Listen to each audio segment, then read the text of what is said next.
Welcome back to the program. Well, big business not outside the radar of the Australian Tax Office, with the ATO targeting local companies that do business around the world, significant global entities with income of $1 billion or more that lodge their tax late. So what should companies do to make sure they avoid getting slugged with penalties? Well, Vince Tropiano, partner at Grant Thornton, I'm pleased to say, joins me in studio. Vince, thanks very much for your time. SGEs, just explain them to us for those who aren't familiar with what they are. An SGE is a company that's part of a group which has global turnover of more than $1 billion Australian. It doesn't need to be just Australian income, it's global income of $1 billion Australian. So it's regardless of the size of the Australian organisation, it's more about the total size of the group. So talk to us about what some of the changes are, what the issues are that they're now currently facing. The big issue is with introduction of failure to lodge penalties, introduced from 1 July 2017, applicable specifically to SGEs, and what they do is they ramp up the penalties from what were relatively minor amounts, and the penalties which are available for all other companies, regardless of their shape or size, as long as the global group's less than $1 billion, to fairly material differences. So for a SGE which lodges a BAS, say, 4 weeks late, the old penalty might have been $1,000, now it's $105,000. Goodness me. We have an example of one which has lodged 25 other documents over the last 6 months.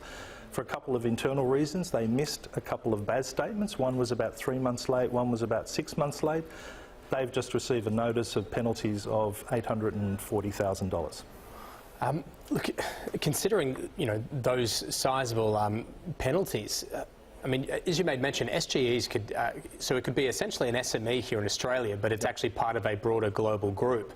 So, I mean, that could be quite a disparity, can't it, between the sort of money the local company's making and as a consequence its ability to pay those quite sizable fines? Look, that's correct. We work a lot with mid-sized business, so anywhere from, say, 10 to 500 million turnover, and we've seen quite a few of these where they just don't have the capacity to deal with penalties of this size.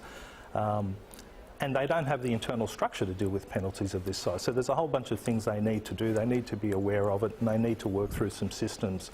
And you're right. The example I was talking about, an Australian company of exactly the same size, and this is fairly small, say $15 million turnover, won't suffer the same penalties. All right. So, okay, then, so for the SGEs then, that are here, that are looking at this, what do they do? I mean, what is the plan of attack, if you like, as far as tax strategies are concerned? Well, most organisations should have a tax risk management system in place. They should have policies and procedures in place. With the SGEs, it's become 1,000 times more important that they need to do this, because what could be a simple error or a mistake or an omission has some fairly substantial penalty ramifications.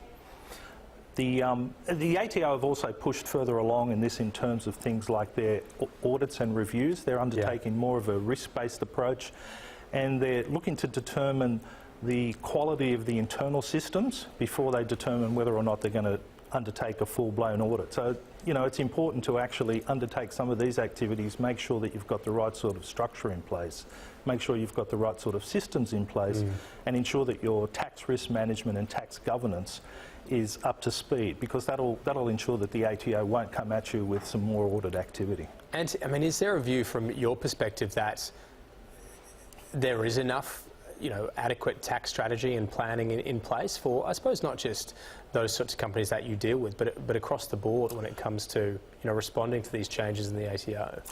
No, I don't think so. We've been working with a lot of companies over the last year or so on their tax governance policies and procedures, and what we're seeing that is a lot of them are not prepared to deal with. It hasn't been considered to be that important. Boards and senior management, they deal with risk every day in terms of a number of other areas. What the ATO is looking to ensure that tax is considered to be one of those risk areas. So this is a change that's required literally from the board up, from the board down rather, in terms of ensuring that tax is considered, that tax gets a seat at the big table. Imagine the prospect of an $850,000 bill as a pretty good tax incentive. It seems to gather their attention, that's true. And to be fair, it's interesting that in terms of tax policy from the ATO over the last few years, there's been a lot of activity around multinational and transfer pricing. And this is an extension of that. I mean, it's geared towards the multinationals. The problem is it picks up all multinationals, where the Australian company's big or small and maybe particularly unrelated. And a lot of the other activity works around the ATO ensuring that they get their fair share of tax. The arm's length principle and all that. So it's geared towards the Australian companies being treated as standalone operations. We think it's a bit incongruous then that when we're looking at opposing these penalties, that because you're part of a bigger organisation, you get slammed with these, even though you're nowhere near the right size to deal with these sort of things. Yeah, absolutely. Vince, got to leave it there. Thank you, as always. Thank you very much. Pleasure. Vince Tropiano there from Grant Thornton.